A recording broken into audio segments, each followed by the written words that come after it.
Welcome, everybody, to the HealthForce podcast. RamsandEliteFitness.com. RamsandEliteFitness.com. I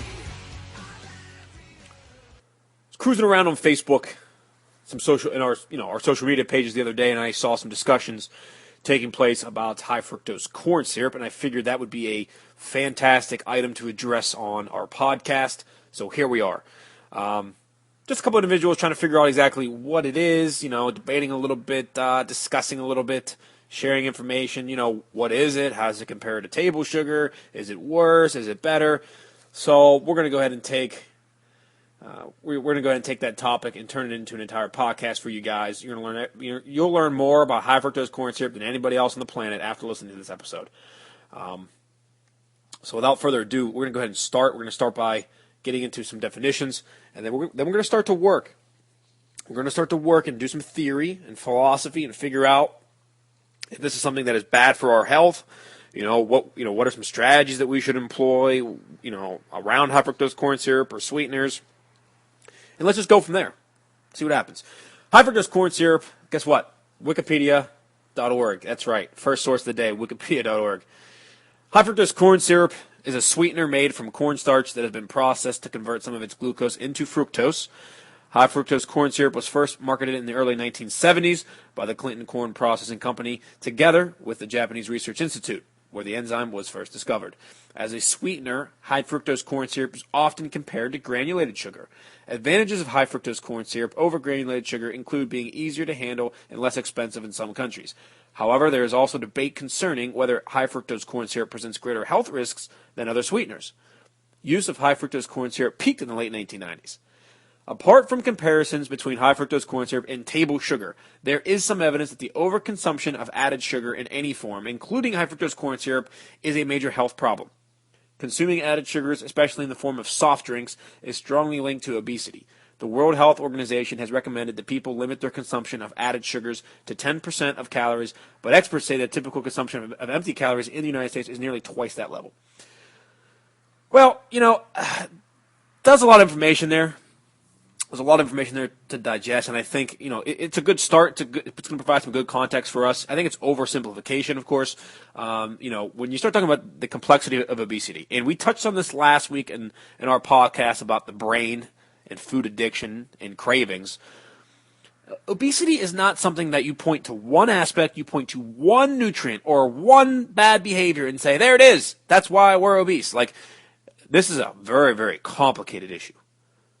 Way more complicated than I think people give it credit for. So to say that, it's just added sugar, that's what's, really driving the obesity epidemic, I certainly a big role, certainly a massive reasoning for the obesity problem, but I can't point to that and say that's the one thing. And I'll tell you why. I'll tell you why it's not the consumption of just added sugars. Because I consume added sugars, and I'm not obese, okay? Many of you out in the audience, you consume added sugars, and you're not obese.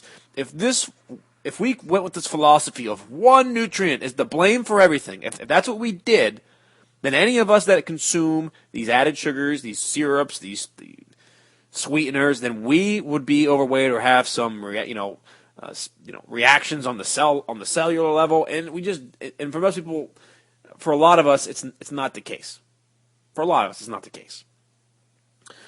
So I want to start there. Now, I do want to address this, and again, we already talked about this last week with the brain and why we want sugary foods and high-fat foods. We talked about that. So if you haven't listened to that podcast, RamsandEliteFitness.com, latest research tab, pops up on the first page. If not, we have that sidebar, look for podcasts. Find it.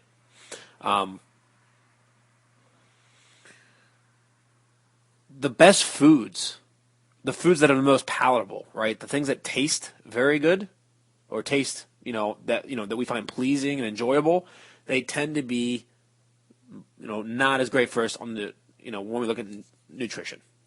Like donuts, sweets, desserts, pizza, deep fried anything. When we start thinking about those type of foods, they're going to be high in added sugars. They're high in fats and oils and things that give us a lot of calories very quickly for not a lot of satiate, feeling full.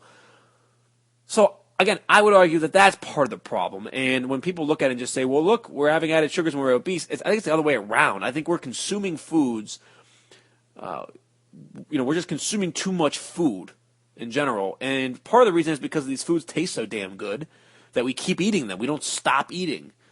So to me, it's not so much like it's one or two food items or anything like that. I think we're just over-consuming, period. Flat out, across the board. We mentioned in a prior podcast before that we are consuming more vegetables and fruits than ever before in our history, and we're still obese. So it's not like we're, just consuming the bad foods. We're just eating too much in general. So I think that's very, very important as we move forward to the next couple articles here, that we keep that in mind. That can we really, I think that's the question you have to ask yourself as we get into some of the research here and think about things. Can we really blame and isolate one thing? Can we look at high fructose corn syrup and say, you know what, that's awful for you, never have it again, it's making you overweight? That's a big mountain that we have to climb to get to that point. Because then essentially, because here's why. This is why it's important. We're not nitpicking. This is why it's important. If you're going to make that claim that high fructose corn syrup is disastrous for people, right? It's so bad. If you want to vilify it, then you're going to have to tell people like myself, or people that are fit or are in shape, or even just average health. Somebody that's 21% body fat, 23% body. People that are not on the overweight percentage scale. You're going to tell them that they can't have a diet soda ever again because there's high fructose corn syrup in different ones, or there's artificial sweeteners in this. Can't ever have a regular Coke, a regular soda. Oh my God, high fructose corn syrup, you're crazy. You're going to have to be able to back up that argument as well. Because I advocate for the occasional sweet, the occasional dessert, the occasional soul food or pizza and fried chicken and breadsticks. And I advocate for that. I think it keeps somebody sane. If you try to eliminate that across the board, you're gonna be somebody that's not going to enjoy food. You're not going to enjoy going out to eat. You're giving yourself too much. It's too strict of a policy. It's too strict of a mindset. I would argue that would harm your long-term chances of success 2-3 years down the road. So, good start. A good start to the conversation. We're going to head over to one of our favorite websites, examine.com. Now, look, there's a reason why I cite certain websites and make sure I put it in there. Number one, I don't want to be stealing people's info and acting like it's mine. Number one, obviously. But number two, more importantly, I want you guys to be able to check these websites out. Like, any source that we talk about on here, for the most part, is going to be a trusted source. And I make sure I give that credit. There are great websites out there where each and every one of you can pull out your phone, Google them, look them up, and read some of their stuff and come away with more knowledge than you did today previous. Examine.com is fantastic. Fantastic.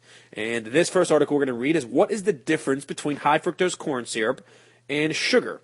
So again, because this is what the comparison is, looking at sugar, looking at high fructose corn syrup, what's worse. So we're going to get into the difference, and we're going to compare these. Are you ready? Okay.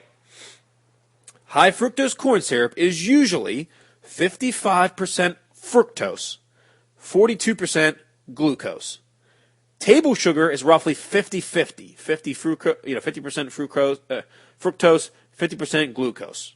Okay, so there's a slight percentage shift there in the makeup structures of high fructose corn syrup versus table sugar. Okay, the only practical difference between sucrose and high fructose corn syrup is the bonding. Okay, the glucose and fructose in high fructose corn syrup is free and unbounded, while glucose and fructose are bonded in sucrose. However, this makes no actual difference in regards to being metabolized in the body. The bonds are broken quickly once the sucrose hits the acidic environment of the stomach. As far as your body is concerned, other than the ratio of fructose to glucose, these two are identical. This translates into why high fructose corn syrup is no worse or better than sugar. So that's the big takeaway from this one. When you look at the actual structure of these two nutrients, the table sugar and the high fructose corn syrup, is they are practically identical. You're talking 3 to 5% difference of fructose being added to a high fructose corn syrup than a table sugar. Okay, fructose and glucose do act differently in the body, but a 3 to 5% difference, is that, would you consider that significant? Because I wouldn't. And this is another important point too.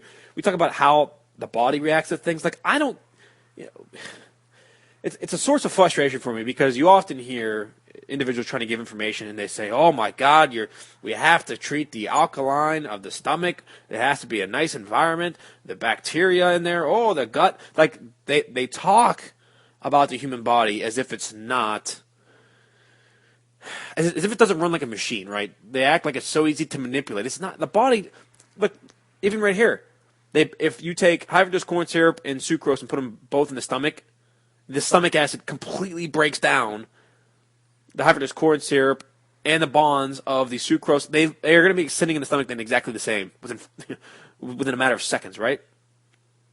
Exactly the same. Your body finds fructose and it finds glucose. Nice, digestion time. And when you hear people say like alkaline diet, like, oh, you have to eat food so that your stomach environment changes and it's not overly acidic because the overly acidic then hurt. Folks, let me tell you something. You're not changing anything in your stomach. You want your stomach to be acidic. That is like the first defense against bacteria trying to get into your gut. And you know what I'm saying? Like there's a reason we've developed and evolved to the point that we have stomach acid in our bodies. We have hydrochloric acid in us. There's a reason we have it. When people think that they're too smart and they can go out and change something by drinking alkaline water, and you think that you're going to lower your pH of your stomach, you're out of your mind. Even a pH, even a food that is quote unquote basic or alkaline, as soon as it goes in the stomach, it's going to become acidic. It's acid that's in there. You're not going to change the entire stomach, the entire acidity of the stomach. So this is very, very important that the two break down. Yes, they're different on the outside, but once they enter the body, they essentially break down the same thing. Okay? Moving forward. Is high fructose corn syrup worse than sugar? Okay? Is high fructose corn syrup worse than sugar? Again, examine.com. There is currently no good evidence to suggest that one is worse than the other. Either they are both inert or they are both evil. The difference between them is too small to matter in moderate consumption, and in excess, both are harmful to health. Okay, so that's a nice premise, right? We just talked about the structure, how they're very, very similar. There is a microscopic, minimal difference between the two.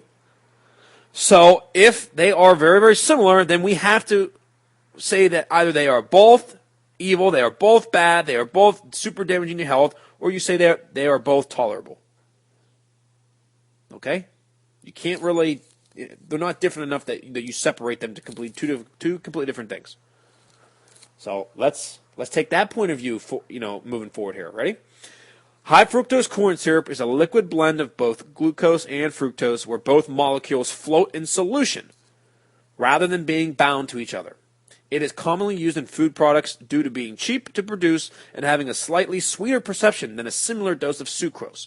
The fructose content, which generates most of the sweetness, varies between 42 to 55% in liquid solutions.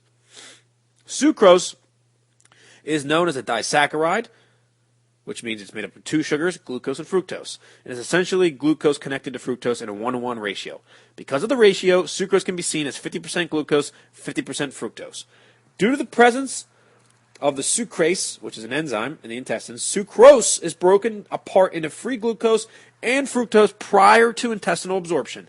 This results in both glucose and fructose being detectable in the bloodstream after sucrose ingestion. No differences between sugar aside from the relative amounts of fructose, which are minor. Structurally speaking, table sugar, which is sucrose, again, make sure we get these names down pat. Table sugar and sucrose, same thing. So we take sucrose and high fructose corn syrup. They are very similar and confer both of the same sugars in somewhat similar ratios. The difference between sucrose and the higher end of fructose content is practically insignificant with moderate or moderately high consumption, and that's because 50% to 55%, again, is just not large enough of a difference to really matter. If we assume a worst case scenario, high fructose corn syrup can be 55% fructose. So we take 100 grams of that, of ingested sugar. This would confer an extra 5 grams of fructose relative to the same amount of calories from sucrose.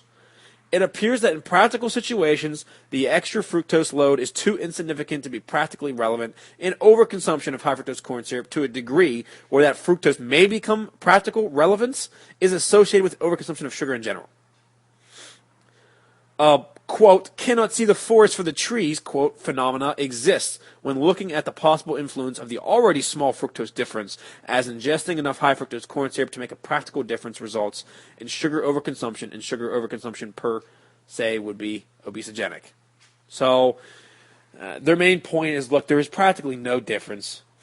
That 5%, obviously, if you go for volume and take like 1,000 servings of it, now that 5% becomes a lot larger, becomes 5,000%, okay, of a difference, if you take the same amount for table sugar.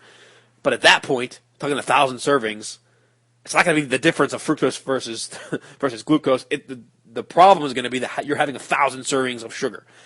So, for all intents and purposes, on a normal, balanced diet, controlled for excess sugar and excess calories, there is practically no difference between high fructose corn syrup and regular good old table sugar. Let's try a different avenue. Let's talk about satiety, weight loss, and hormonal responses.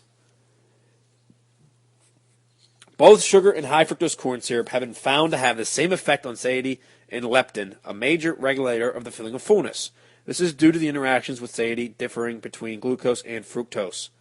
But sucrose and high fructose corn syrup have similar ratios of the two, and an approximately equal fructose load exists. In at least one double-blinded intervention, 4 groups of persons, all subject to a caloric deficit of about 500 calories, had equal rates of weight loss despite up to 10 and 20% of total calories coming from high fructose corn syrup and sucrose. These levels were chosen to mimic the 25th and 50th percentile of average American intake. Although fructose and glucose have varying effects on appetite regulation, the difference between sucrose and high fructose corn syrup is minimal to the point of non-existent, due to them both having similar concentrations of fructose and glucose. The metabolic response by the body in reference to mostly leptin and insulin appears to be the same between sucrose and high fructose corn syrup when both sugars are given in similar oral doses, with no gender influence, as the lack of difference has been noted in both healthy males and females. Currently, it has been concluded that high fructose corn syrup and sucrose do not have different influences on body composition and obesity. Independent of whether or not sugar in general influences obesity and weight gain, sucrose and high fructose corn syrup have no significant differences in their effects on the body. Are we starting to pick up patterns, folks? We're starting to hear the same things. No difference. Not statistically relevant. The same, not significant. So now you know that next time, we're starting to see articles or videos or friends, and they want to demonize high fructose corn syrup, then you should ask them, well, do you demonize table sugar? Because that is almost exactly the same. So if you're gonna try to get one, you're gonna have to get the other. If you catch my drift, or the vice versa works. If somebody's gonna try to say, oh my God, high fructose corn syrup, that's the worst thing ever. Just have table sugar instead. Well, then that individual, you should ask them, well, why is that? They are practically the exact same. Why is one okay and not the other? So we're starting to get the rationalization part of our brains working. We're starting to now, oh, yes, now I understand. Okay, right, all right. Let's see. Closing note from this current article. Nowhere should it be taken away that high fructose corn syrup is blameless in adult obesity. It does cause obesity when it's overconsumed and is constantly correlated with increases in obesity, although the degree of which it contributes is debated. What should be taken away is that the issue of sucrose versus high fructose corn syrup is one where we are trying to find the lesser of two evils, and both seem to be about the same. Additional calories in the form of sugars do tend to increase the risk of obesity when not controlled for, but beyond this, the only difference lies in fructose content. And now, since sucrose and high fructose corn syrup are very similar in regards to how much fructose they contribute, they are essentially equivalent.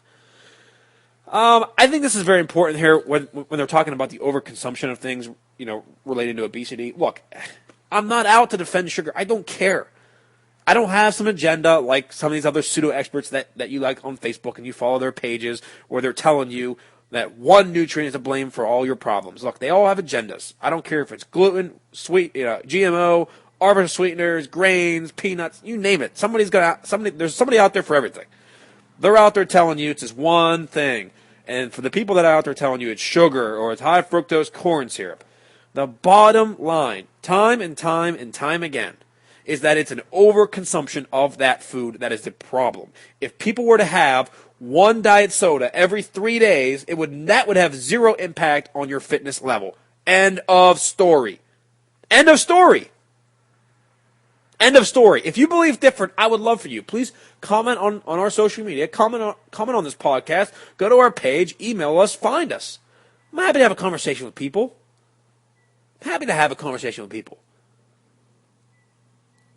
But we need to start having conversations based in reality. We can't just make up arguments because it sounds cool or we think it might be right or that in theory it works.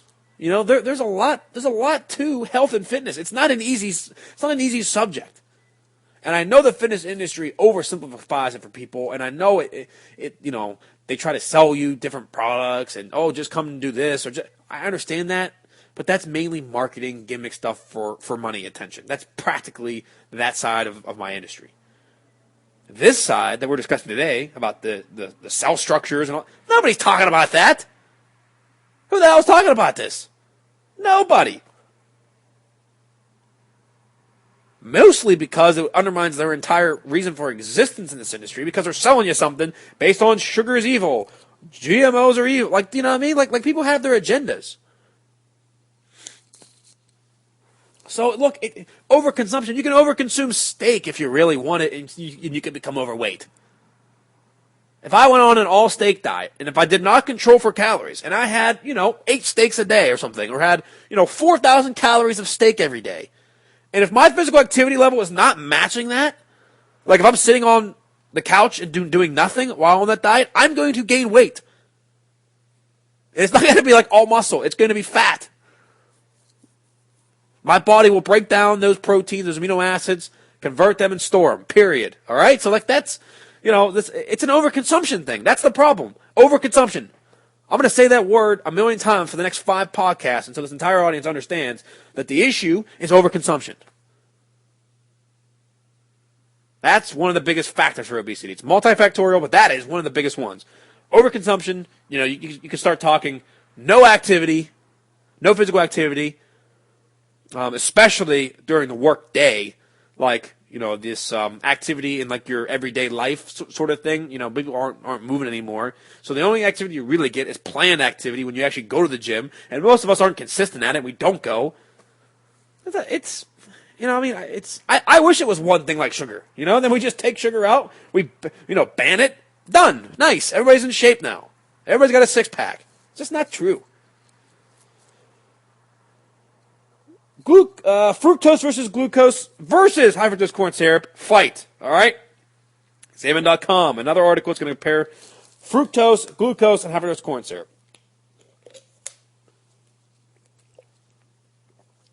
All right.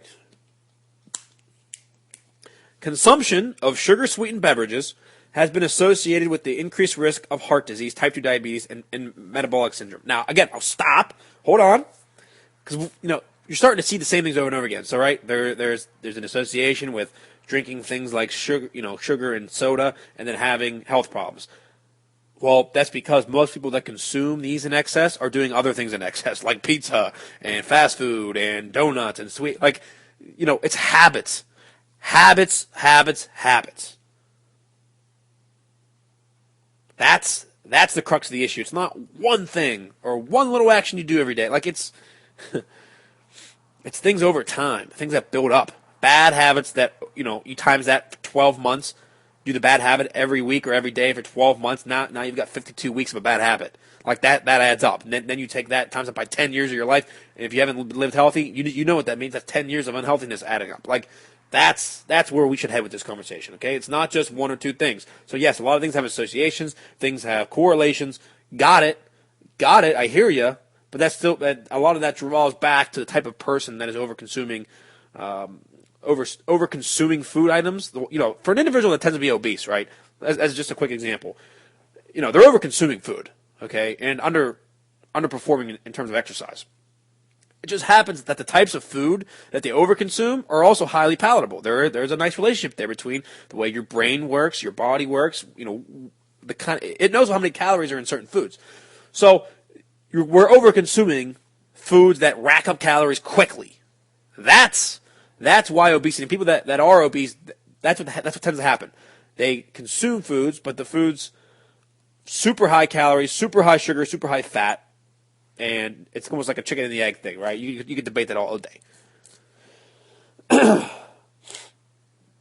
These associations may be due to increased body fat, but have also been hypothesized to occur through mechanisms unrelated to body composition, such as chronic low-grade inflammation.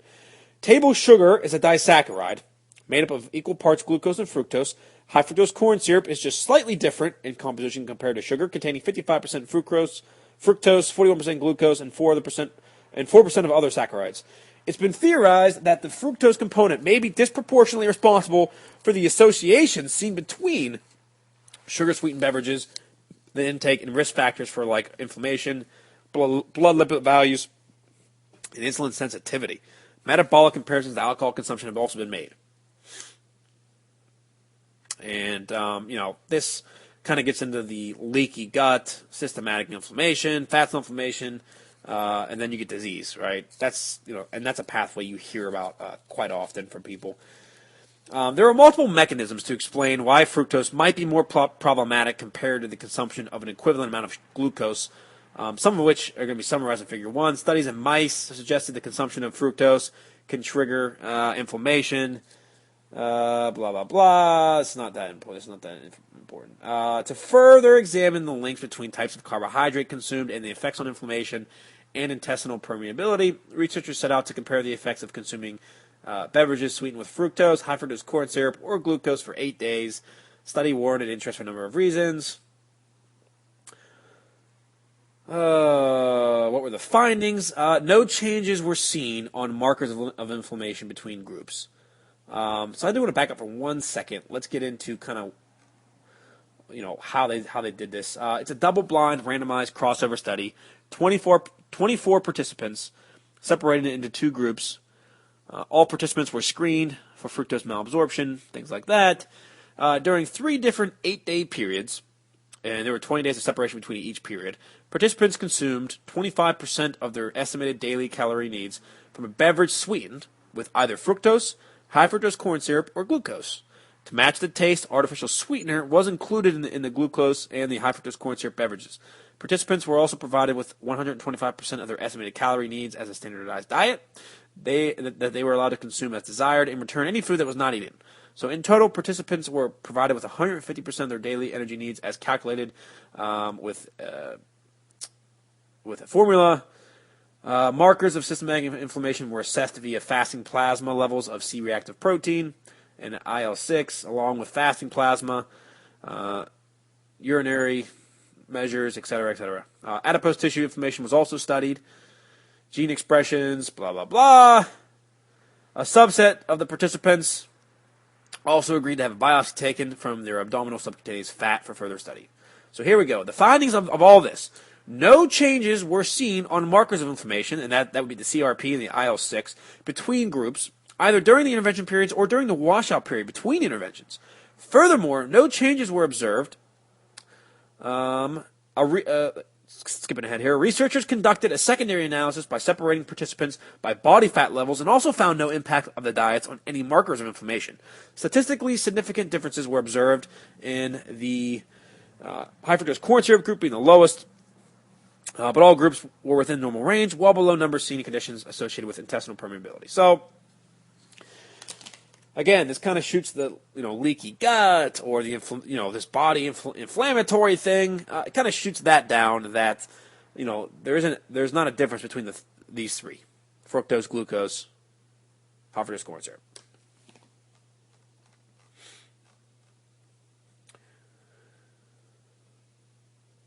So, what's the big takeaway from this sort of study? Okay, there was one unexpected finding. That's the consumption of drinks sweetened with fructose, high fructose corn syrup, or glucose for 8 days resulted in an energy intake that was about 15% greater than calculated needs.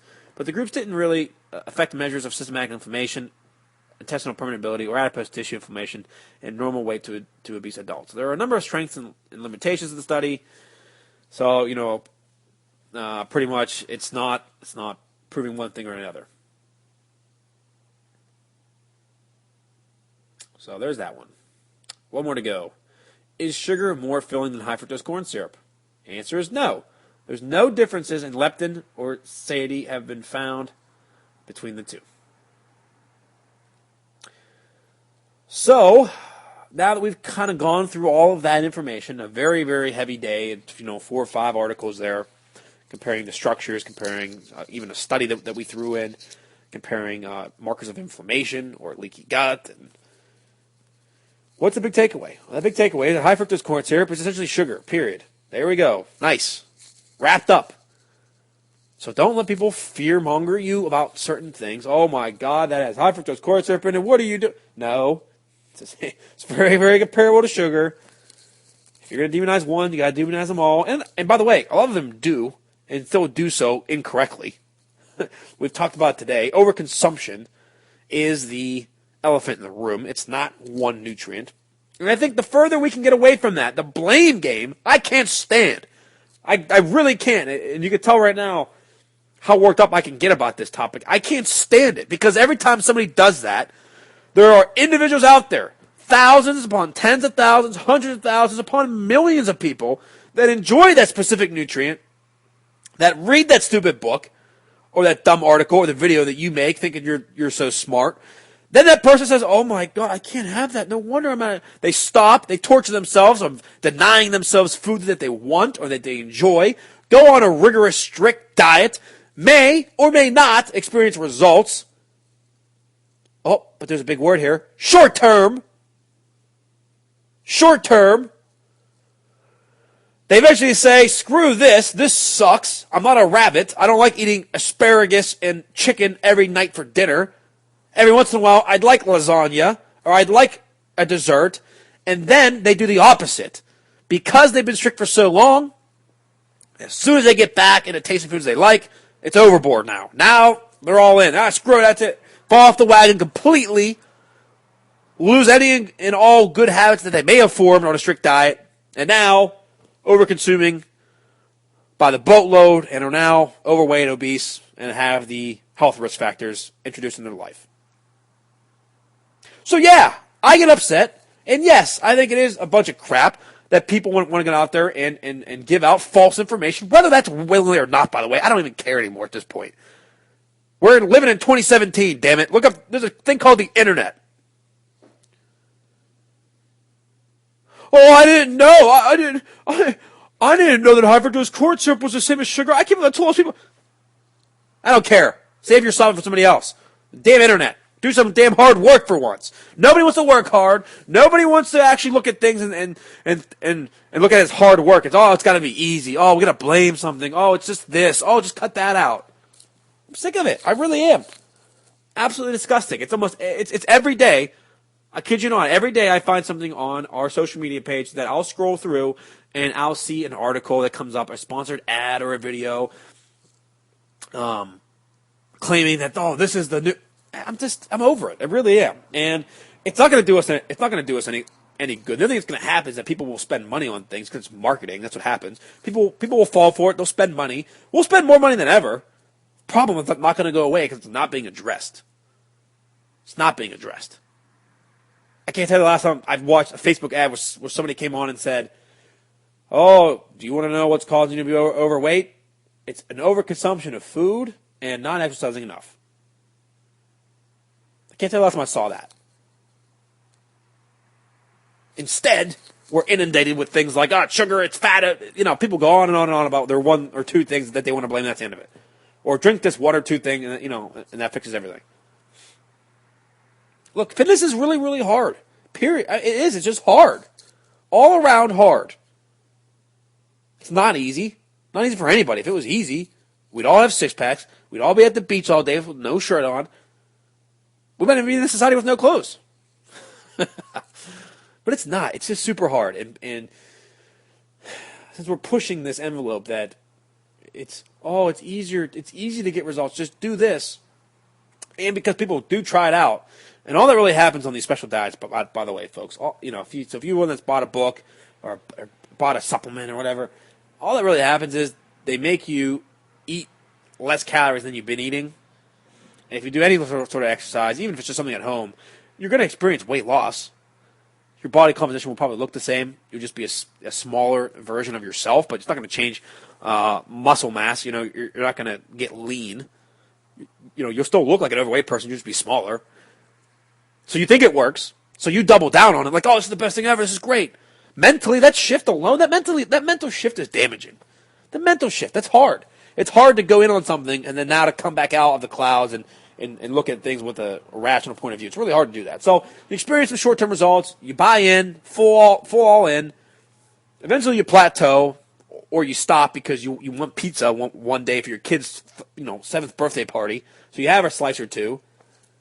And then you think, well, this isn't that bad. This is really good. Wow, what an amazing thing to have pizza again. Wow, that tastes a lot better than the Brussels sprout kale smoothie I had this morning. Holy cow, this is great. Oh, man. And then you fall off the wagon because you've lived an extreme lifestyle for 2-3 months. You fall off the wagon and you're going to regain the weight back. And then you say, nothing works. Or you blame yourself. Even worse, you blame yourself. Oh, I'm weak.